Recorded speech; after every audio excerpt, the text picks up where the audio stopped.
You know, I'm a lit nigga, I'm a lover, I'm a singer, I'm a leader, I'm an activist, I'm a philanthropist, I'm all of it. What's going on, people? You can definitely catch up with the Book of Daniel on all social platforms. It's Mr. Daniel Dickey at Mr. Daniel Dickey.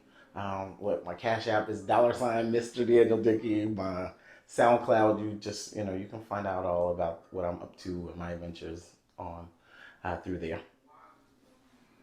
Hey, this is Louis T, IMOLT podcast. Make sure you hit that subscribe button on YouTube. Look us up because we got a new episode.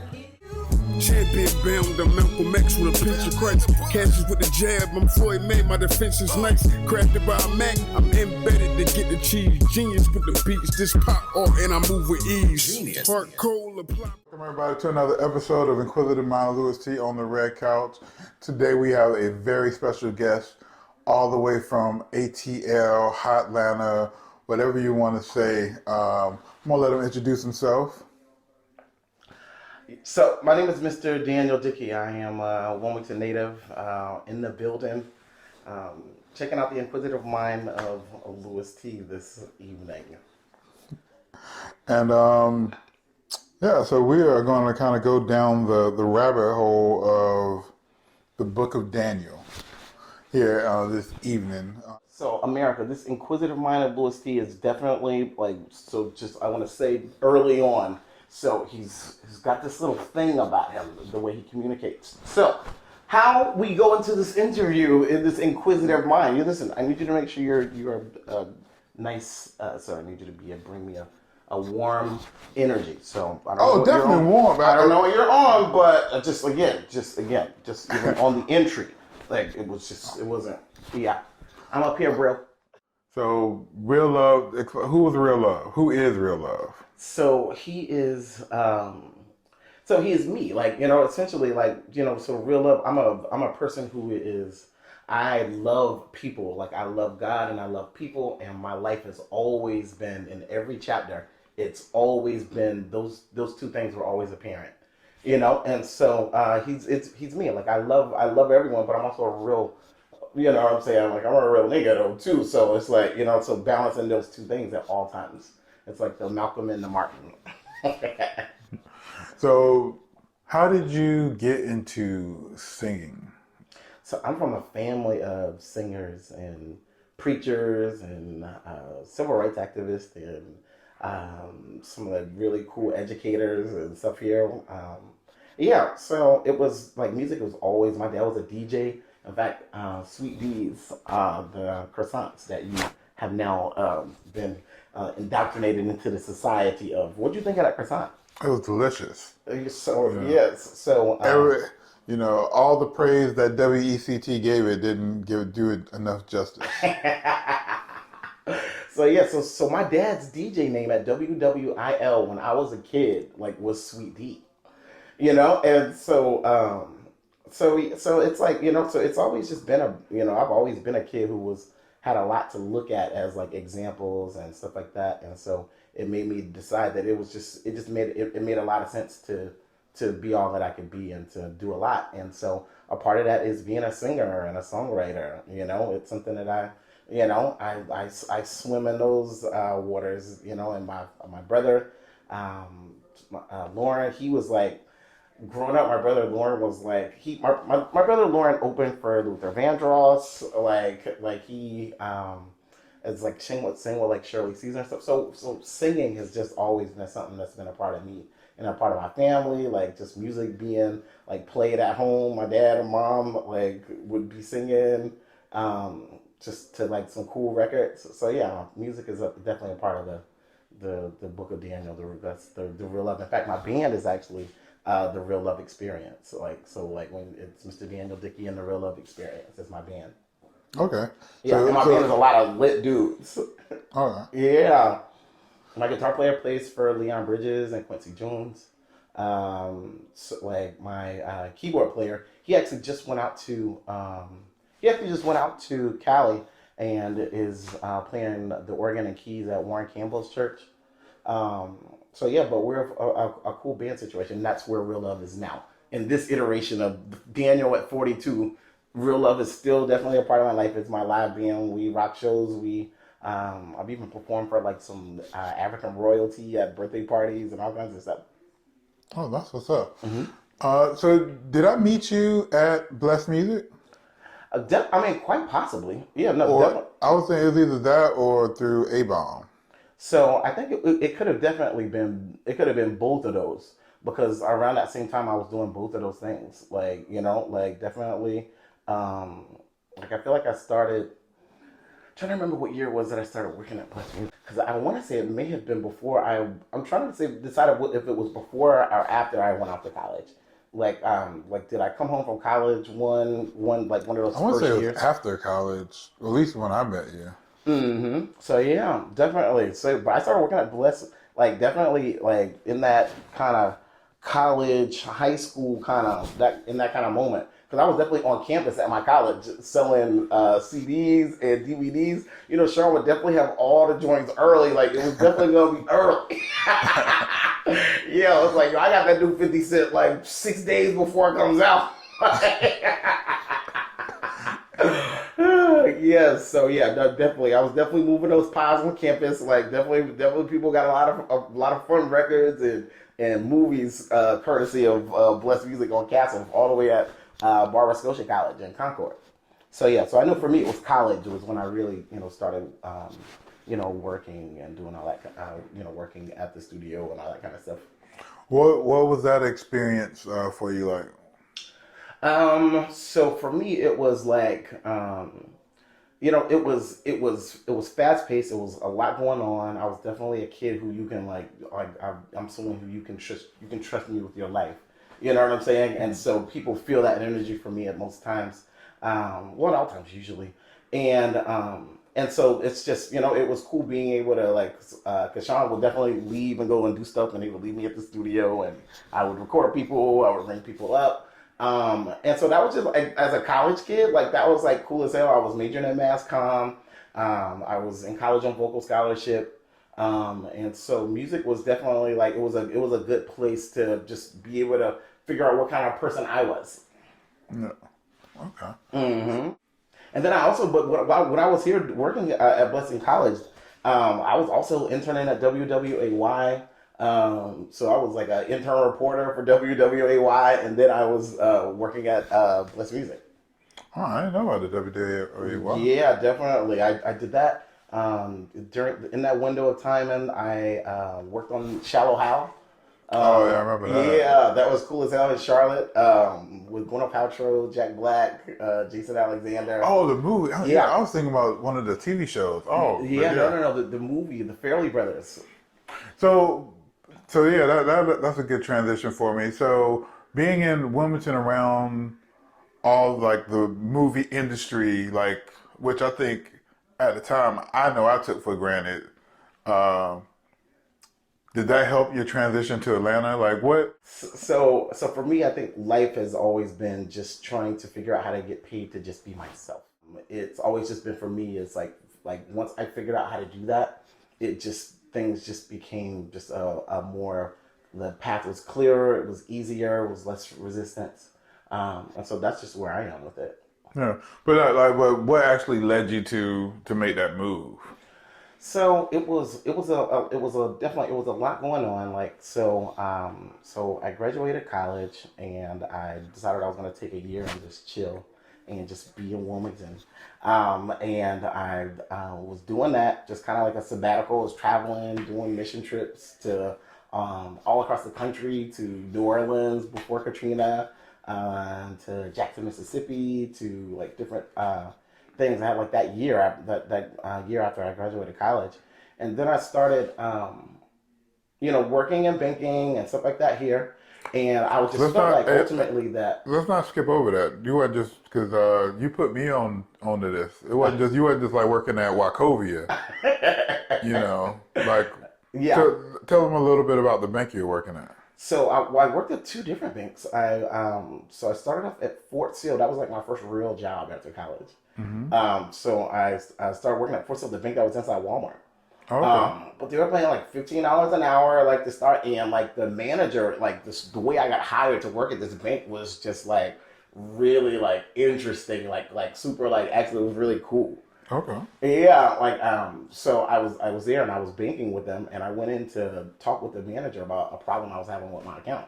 And it was this old burly white dude, Mr. B was what they called him. He was probably like definitely all of like 6'5", but he was like probably 65-year-old white guy, former military. But it was like he just apparently really enjoyed the way that I talked to him about the problem I was having with my account. So much that he offered me a job. Oh, wow. Yeah, so he offered me a job and me going to talk to him about some intercepts that I definitely needed taken off. And so I told him in that moment he offered me a job, and I told him I was like, listen, dude, I'm still in my year of chilling out, and so I told him I was like, I graduated. It was like June. I was like, I'm not going to be looking for a job until June. And he apparently noted in his system and had Adolph Richards. You know what I'm saying? Junior, he actually called me like, hey, Mr. B told me to call you to offer you a job. Like, and it was like definitely months before that. Oh, wow. Yeah, it was funny. So, funny story. So, I started at Fort Sill, and then I met Andre, who got hired as the branch manager at Generations Community Credit Union. And then he was just, when he got hired, he was like, dude, I definitely need you to come and help me run this bank. So, then Generations. And Generations was like a black-owned bank, Yeah, right? definitely. Minority-owned and operated credit union out of the Raleigh-Durham area. Yeah. Mm-hmm. We need more of those RIP Generations. Yeah, RIP Generations. Yeah, definitely. So that was probably like 2005 for me. Yeah, in that space. let's Shout out to edit. this brown apple. We can edit that. Oh, I feel like it happened. So, But you know what? Really quick. So it was just kind of having all of that happening, and so having the internships and having the experience working in music and in media and stuff like that. It was just like I knew that I needed to be in a larger market, and so just to go back to that question and answer it a different, to continue the answer. And so it was deciding between New York, Los Angeles, or Atlanta. That was, I had like a choose your own adventure situation going on. So yeah, I inevitably picked Southern Hospitality. I needed a place where sweet tea was guaranteed. You know what I'm saying? And it just ended up being this emerging market still. And just, because I'm someone who just, people definitely, get warm vibrations from me. So it's just very easy to really meet. And I got to Atlanta. And I kind of got like the keys to Atlanta in like month 3 of living in Atlanta. Yeah. So, yeah, because you, and correct me if I'm wrong, but you started working for someone, a real mover and shaker, kind of like took you under her wing, right? Yes, Nicole Garner Scott. Now she with the Garner Circle PR. It was like, and the thing was, it was like I told you, it was within the first 3 months. It was like I moved in May of 2007, and moved in May of 2007, and this party that I went to just opened the entire city to me, and that was June. It was June or July of that same year, 2007. Oh wow! Yeah, and so it was this crazy party. Me and my homeboy Tierre Brooks. Tierre went to Livingstone when I was at Barber Scotia, which is like very close, Salisbury to Concord, North Carolina. And so he was friends with my homeboy Ash Blake. Ashley Blake, he was Ashley Blake. He was super nice in baseball here. Went to Hanover, but yeah. So we definitely went to this party. We met some girls at this place in Atlanta called Slice on Peter Street, another like cool black area that has a lot of historic stuff, Castleberry Hills, and but yeah. So we met these girls, and they invited us to this party, and we get to this party, and we're seeing Andre 3000. We're seeing Big Boy. We're seeing Chingy. Mind you, this is 2007. We're seeing Bobby Valentino. We're seeing Shaka Zulu. We're seeing like Keenan Johnson. We're seeing Jazzy Faye. We're seeing just like all the lit Monica. We're seeing like all the lit Atlanta niggas. They all are going to this party. We're pulling up in Bentleys and all that type of Hollywood shit. Ludacris. And then like just also like some of the elected officials that were, you know what I'm saying? Like it was just a high level, not eye level situation. And so we were dressed for it and everything. And so we pulled up to the door, and the shorty who's was at the door, she was like, "Yeah, we like our names weren't on the list." Mind you, we're watching all these little niggas walking in, and so the security dude's like, "Yo, step to the side." So I waited for the situation to get clear. And so then I went back up to him. I was like, "Yo, dude, like, just can we check one more time?" And then I was also giving them the girls' names who invited us, because we were invited everybody's two baddies, like, you know what I'm saying? And so I asked were their names on the list, and he was like, "Nah, their names weren't on the list either."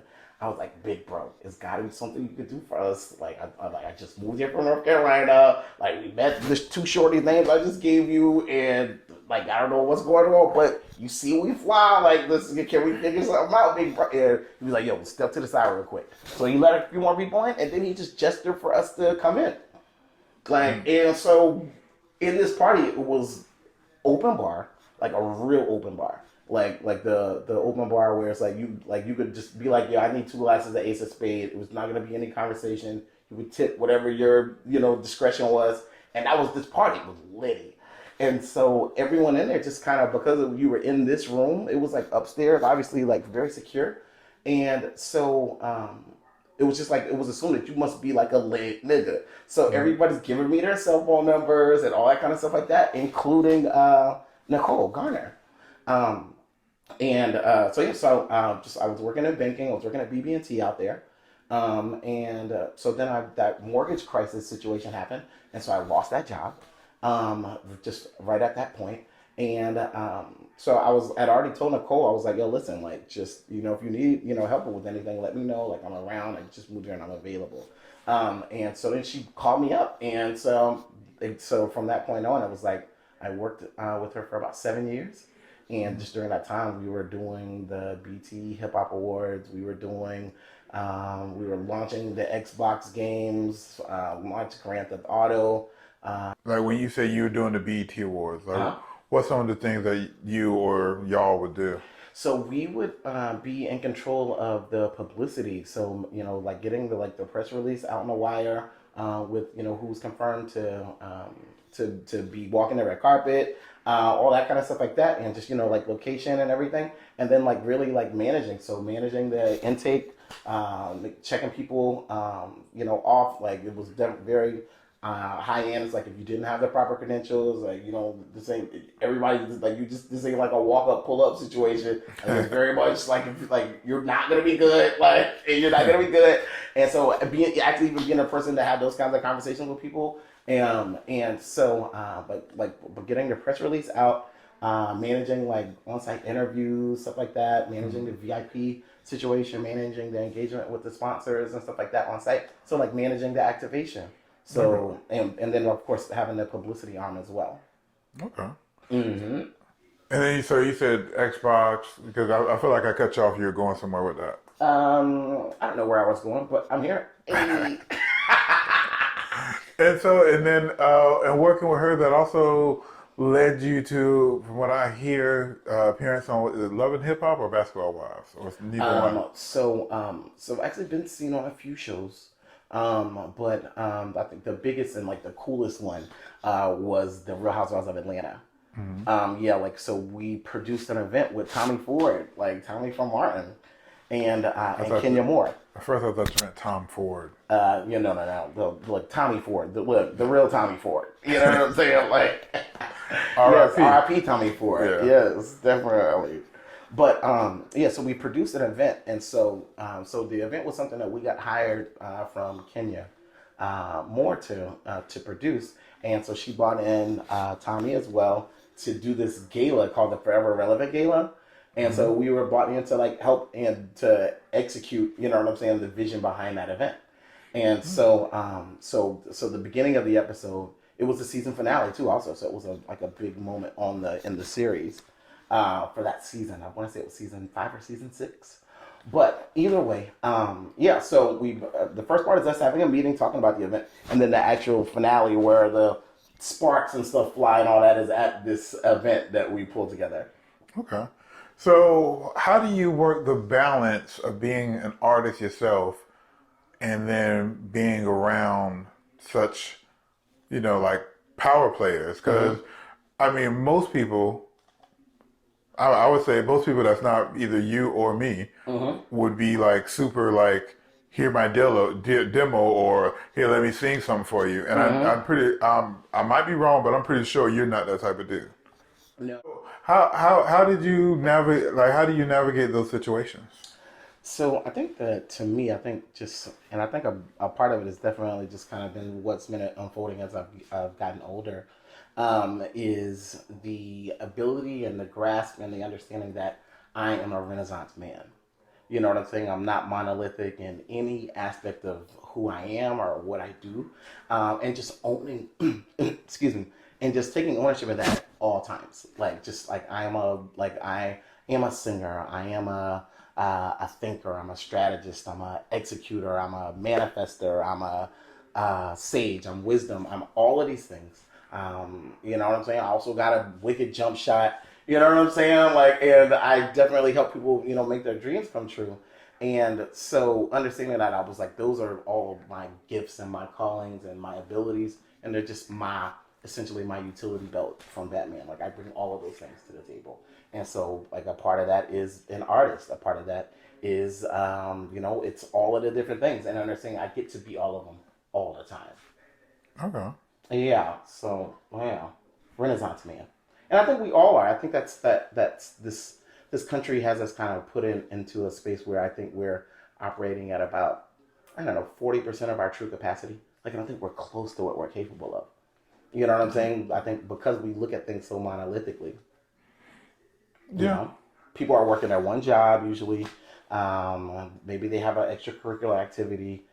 Maybe they even have a side hustle, and they do that, and then they do that over again, and they do that over again.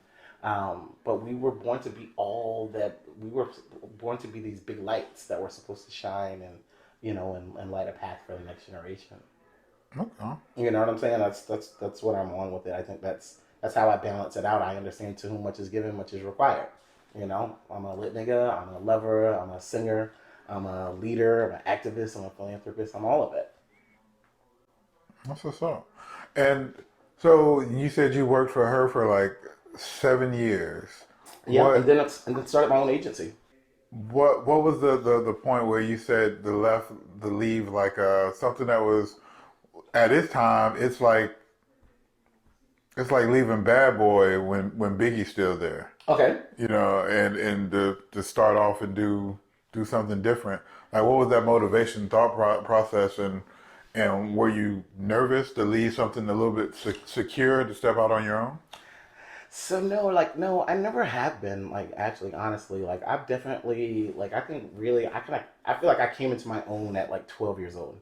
Like, I was a kid at 12 who was making decisions and deciding how I wanted things to go, and understanding that I have an ability to execute the things that I think.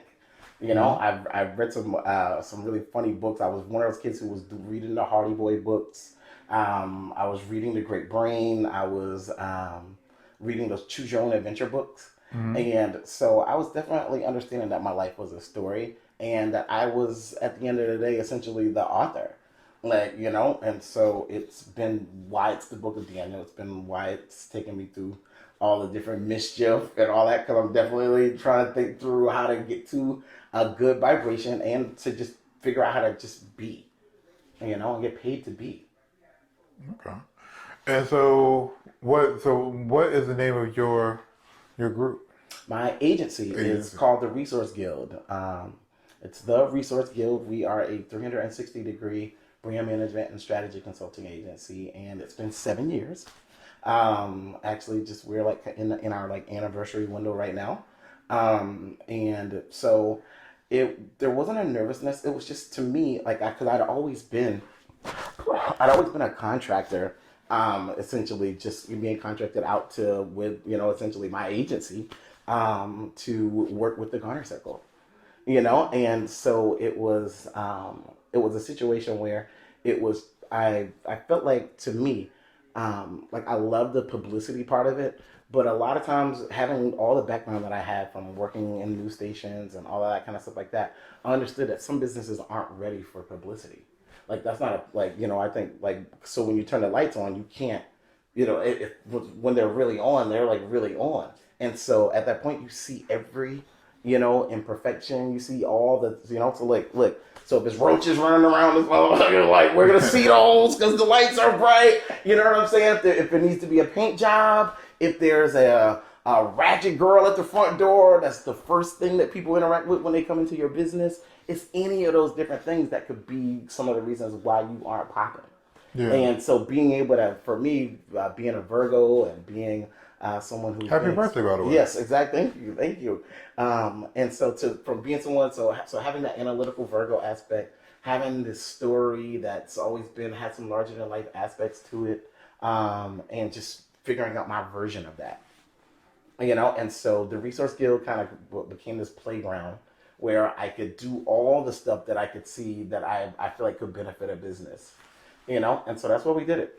So we advise our clients on their public relations, their branding, their advertising, their consumer engagement. We'll talk to them even about just some things that we'll do in-house, and then some of those things that we just are so connected. Like, that's why it's a guild of resources, and a guild is a collection of artisans and masters in their trades.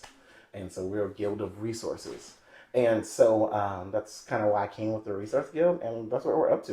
And like the fact that we've been in that time, being able to work with brands like Ferrari, Maserati, Miller Coors, Hennessy, 2 Chainz, even putting out projects for Young Dolph, Bankroll Fresh, and working on lots of different movies. Yeah, no, definitely. And so I realized, for me, honestly, Louis, it was that I realized that my spirit invites the good things to come.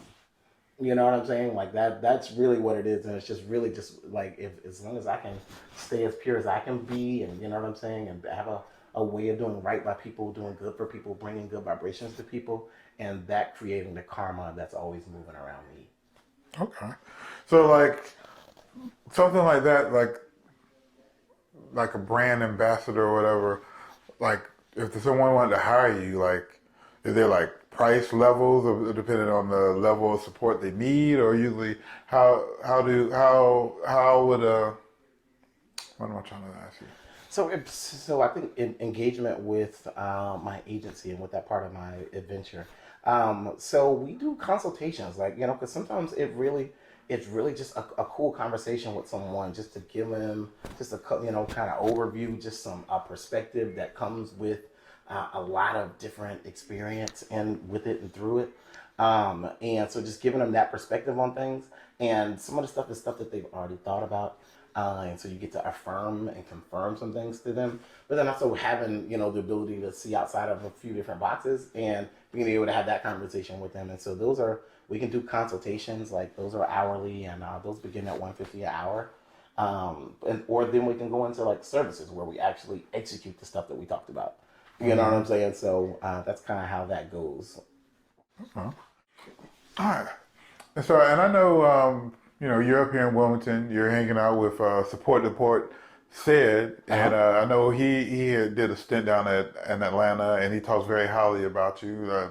Lists you as one of his inspiration mentors. Mm-hmm. How did y'all journeys intersect? So we actually met through Blessed Music.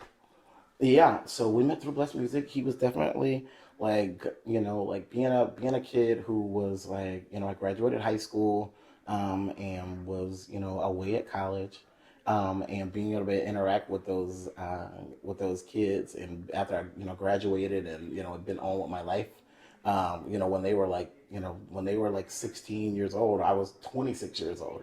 And so meeting these 16-year-olds, it was a space that I knew that I was, I knew that space. I was familiar with being 16 and all the shit that was going on in the 16-year-old version of Daniel. And always being a kid who was I was taught at a very young age to be someone who was a servant, and someone who was, always had a regard for his fellow man and that kind of thing. And so from working soup kitchens and doing all kinds I was doing that stuff when I was 11, 12 years old. And so now at 26, I just, I saw being able to be of service and, I've taken kids to camps all across the world. Like I was like their leader and it was me and I was the quarterback of taking them to Branson, Missouri for a camp and stuff like that. And so just knowing that that was a part of what I was supposed to do. I was supposed to be a light to kids and to people. And so Cedric was one of those kids, and he was figuring out going from high school and figuring out high school with a lot going on, like in the streets, and people would definitely really get murdered in Wilmington. And so getting him off to Pembroke, and he graduated, and he was definitely a kid who reached out, and I at that point was able to put him into a radio show and producing a radio show for us that I was doing with this girl named Lily Mae, who I love. And shout out to Lily Mae. She was just on this Netflix show. But I met her at that same party I met Nicole Garner at.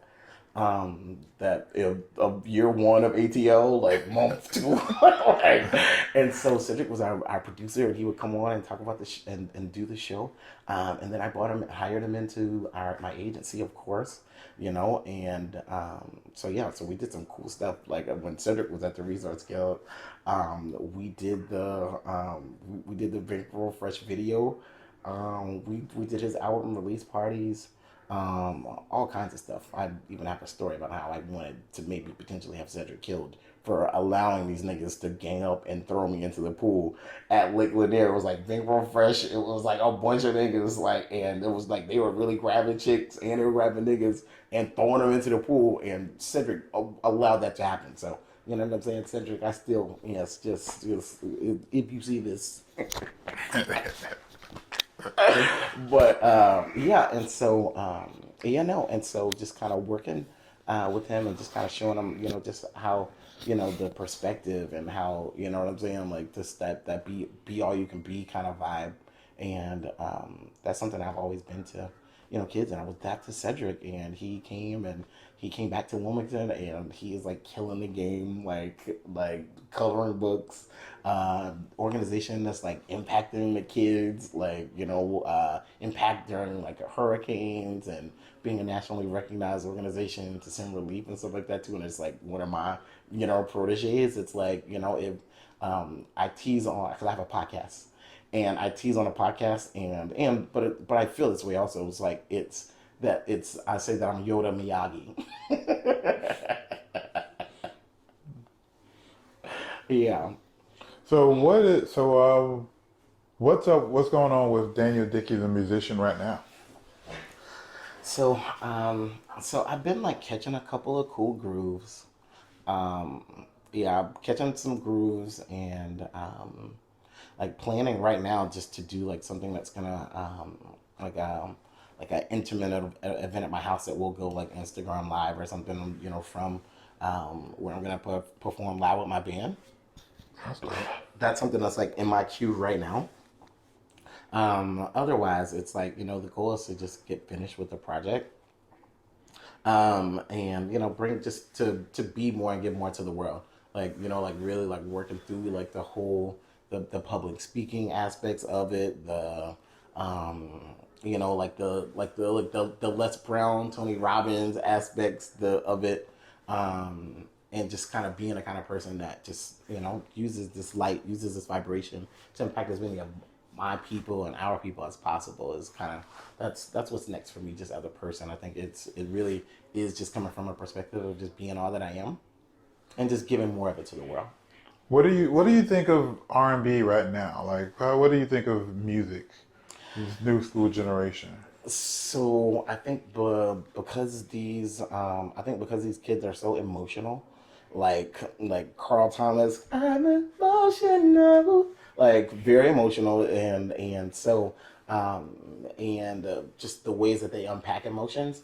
And like when you look at them, like just when you look at like these next generations of kids, they're usually like kind of zombie cloned into their phones. Like, what I'm saying? It's like that they're zombie cloned into their phone. They aren't really interacting, socially as much in the verbal space. And then of course dealing with COVID and that kind of stuff like that has kind of, made everybody kind of retreat into a less, physically engaged experience. But because they're so emotional, the music that's really lit for them is the music that's very much like, they like it soft and sappy and all that type of shit like that. So I think R&B is definitely experiencing a resurgence. Like I think there's some artists like a Her, for instance, who's super duper dope.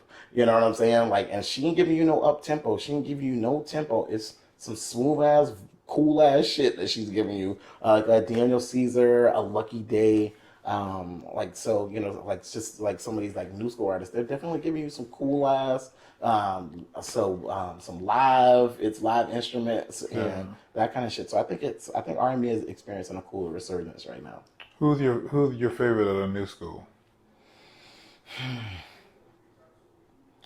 To me, I could never bring it down to just one.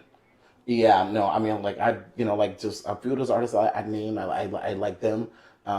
There's a kid named Tay Walker, like he was the former lead singer from the Internet. And so I love PJ Morton, and he's not like new school to me, but he's like new school, to a certain degree to the world. And so like I love PJ. I love a lot of people. I'm a lover. That's why I'm real love. Like I really do love. Like, I'm here for the love. I love a lot of artists. But yeah, those are definitely some of the ones I love. Have you been tuning into the verses? I have, definitely. What have been your favorite verses so far?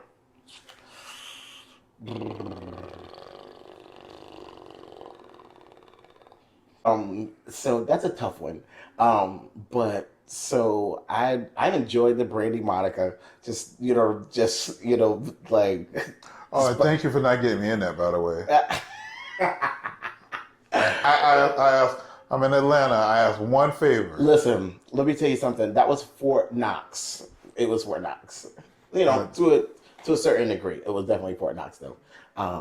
But it just wasn't in the cards. Look, and did you follow up with me? Like, you know what I'm saying? Like, did you make sure the moment moved along, or you just kind of threw a Hail Mary pass? You threw the Hail Mary? I was back in Wilmington by the time that started. Man, I ain't heard nothing. Okay, got it. I'm ready to go, but I'm on the highway. Yes. 85. Yes. See, look. So I mean, that's what he did in America. I'm taking 48% of the responsibility, but so the Brandy Monica, the DMX Snoop Dogg, like just to have the dog battle was just like that was really fun and just funny to see. The Patti LaBelle, Gladys Knight, it was like what I enjoyed about the Gladys Knight Patti LaBelle was it was educational, and I think that's what's the cool thing is about verses in general. Yeah. Like you educate these people who don't really know music and who made the music, and you know what I'm saying, like who actually made the music, how dope they actually were, like how more times than not, kids are and people are finding out how they slept on somebody's catalog. Yeah. Like I didn't realize that But was. the thing about the Gladys and Patty, the way they still blow. Right. No, Like, exactly. No auto-tune necessary. Mm-hmm. Exactly. Like what we got. Yeah. Definitely. And that's why that one was like that's why I said that one was even more educational, because you hear these names, but like seeing them beside each other, you realize that voices are just voices. Mm-hmm. Like, and people have a dope voice, like, and their voices do different things. Mm-hmm. Like some voices are, like they have this type range. And then some voices have this type range. It's like, Patti LaBelle lets it's levels to the shit. Like, there's some shit I'm going to be able to do that. Gladys, she's not really about to be able to do this too, though. Like, you know what I'm saying? But Gladys had her vibe. She had her pocket. She touches her notes, and she made her dope music. And so I think that was really, like, interesting to see that. You know what I'm saying? And so I like the educational aspect of verses. Okay. So what is next for the Resource Guild? Agency. Resource Guild agency or just Resource Guild? It's the Resource Guild. But so to me, what's next is just, we're working on campaigns. We're producing film content. We're producing TV shows. We are, really guiding businesses and taking them through, all the different things to get them popping. And so we're just getting people popping. That's kind of what the Resource Guild is like always doing. Like people come to us for that. That's kind of what they kind of come for. So we'll be doing that. I think pre-COVID we were looking at like kind of launching some of our like own like signature like campaigns. And so we'll see what 2021 has as it relates to doing that kind of stuff. Is in the inquisitive mind of Louis T. Did all of your inquisitions, like, was there things that you had any additional inquiries about that we didn't touch on? I mean, I'll probably watch this and be like, think of something. And then I'll be away. Maybe if I'm down in Atlanta, maybe I'll catch you down there. Or if you're up here, I'll catch you again. And we can have the book of Daniel. Oh, speaking, I do have one. Okay. So there is an actual book of Daniel in the work, right? Tell us about that. Well, I have a couple of books that are in my head that I need to get out and into the world. I have a book just like about my perspective. It's my mantra. It's something I call the Kim principle, and it keeps me where I am. And it's my belief that if you keep it moving forward positively and productively, no matter what comes your way in life, your good things, like the things that you deserve, the things that you've earned, will manifest themselves like right on your path. Like I don't think that you have to be hanging out the window and all that kind of stuff like that for your opportunities and your blessings to come. Like they should go where your footsteps take you. And so that's the Kim principle. It's my belief. And so writing a book about that. So that's one of the books that I have in my head. And then the other one is something I am calling I'm teasing with the title, the 51% rule. Yeah, you told me about that when we had lunch. Mm-hmm. Yeah. So and that's more. It's a social experiment, if you will. Gotcha. Okay. Mm-hmm. So. And where can people find you at? So I can be found on social media platforms. It's at Mr. Daniel Dickey. That's Dickey. And you can find me on all social platforms and stuff there. And you can find our agency at Resource Guild. theresourceguild.com. And you can catch us up and see what we're up to, what kind of adventures and stuff we're doing. Like I have a podcast at this point. How can people where can people? What's the name of the podcast? The podcast is called What He Just Say. Okay. Because it's just like I'm really with the shits, and so the podcast is like we're talking about pop culture. We're talking and who is we? So I do a podcast with a producer. He's one of the producers at NBA TV, and he's an artist, a rapper, and fashion designer. His name is Marcel Alexander, and then our other roommate is. He is the hilarious international DJ. He's like a part of the Trap Karaoke tour and all that kind of stuff like that. And his name is Abe Hyde. So those are the two guys that I do this podcast with. Okay. Yeah, and so there's like a Danielism of the day on every episode where I like give some type of motivational word and that kind of thing. But we're talking about Trump. We're talking about Lou Will. You know what I'm saying? Magic City, leaving a bubble, but really there for obviously a funeral. But we're responding to things that are happening. In pop culture. Oh, that's what's up. Mm-hmm. It's a cool show because we do our segments are we actually pull out like audio from people saying stuff. Oh, okay. You know what I'm saying? And we listen to it, and then we react to it. You know what I'm saying? Like we talked about Ice Cube's contract with Black America. Did you see that? No, I haven't. Yo, so. Oh yeah, well I haven't seen it, but on the Joe Budden podcast they talked about that because they was talking about how the music industry, like what the rant Kanye's on now. Mm-hmm. That's kind of what they were saying about the music industry, especially hip hop. Mm-hmm. We need this. Like, hey, if we don't have this, we're kind of like pulling out. Yeah. So that was like a code of ethics and no, I think that's definitely been lost. Like the decorum, like I think decorum and stuff like that is kind of what's been lost. Like, and I think that's a part of it is men not really helping boys become men. You know? And just people like, why do you get to own my masters forever? Yo, listen, Like- listen, and that's, but at the end of the day, like, you know, what we got to look at is like, you know, these industries are owned by white people. Like, you know what I'm saying? Yeah. Like, and that sounds like the type of rule a white person would make. Like, you know what I'm saying? Like, they had control of the cotton. Like, niggas wasn't getting. Look, niggas wasn't getting a bastards. They was calling somebody a bastard. Like, that was that was the economic. That's how we were introduced to economics here.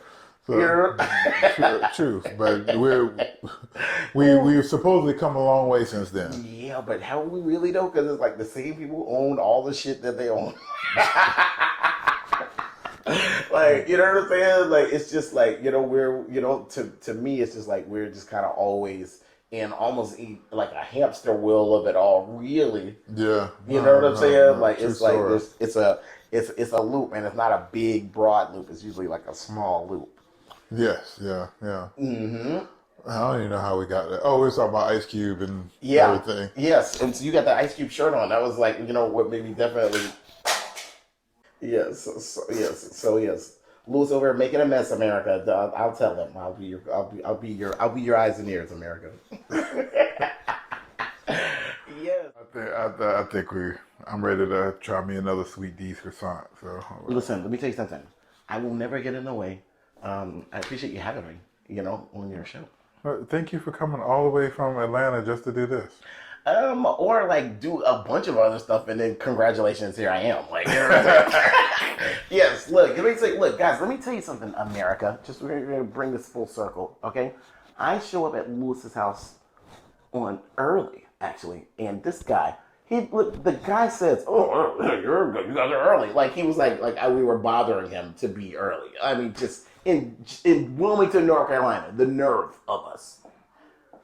Mm-hmm. Well, listen, you're welcome. You know what I'm saying? Like, just, you know, it's, you know, congratulations for having this moment to yes. All right, y'all. Champion bound to Malcolm X with a pinch of Christ. Catches with the jab, I'm Floyd May, my defense is nice. Crafted by a Mac, I'm embedded to get the cheese. Genius with the beats, this pop art and I move with ease. Heart cold, apply pressure to form a diamond. This poetic justice, but Pac made it a form of rhyming. Get the whole noodle caboodle without boiling rhyming. Like I got a flame on my belly, reduce the stomach.